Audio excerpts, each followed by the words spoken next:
Hello लोगोफोर, नोंथांमोननि गेजेराव आं आरो मोनसे बे बोसोरनिनो फैनो गोनां एबी प्रडाक्शन बेनारजों दिहुनजानो गोनां आबुं बड' सावथुननि आपडेट लानानै फैबावलायबाय।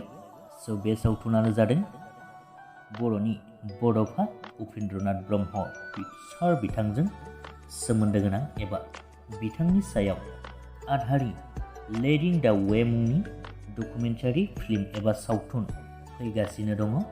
बे सावथुननि गिबि बेखेवनाया थांनाय मैया गुवाहाटी प्रेस क्लाबाव गाजा गोमजायै बेखेवजायो। बेवहाय गोबांथार मुंदांखा आर्टिस्टफोरजों लोगोसे बर'नि मानगोनां गोबां आलासिफोर नुजाथिफैदोंमोन।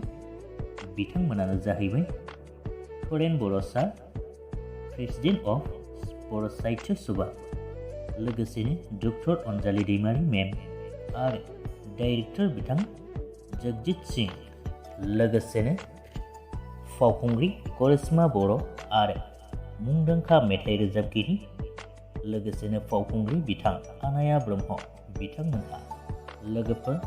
बे आधारि मुंनि सावथुननि प्रडिउसाराबो जादों बिथां आनाया ब्रह्मआनो।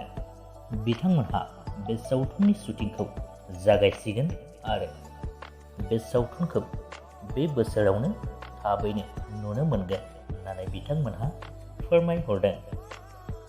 आसा खालामो बिथांमोननि सावथुना मोजाङै मोजां जाफुंगोन आरो नोंथांमोनाबो बिथांमोननि सावथुनखौ नायनो थाखाय नेनानै थाखायो। आसा खालामो बे सावथुनखौ थाबैनो नुनो मोनगोन। बेजों लोगोसेनो बे सावथुननि आपडेटआबो बेखिनियानोमोन।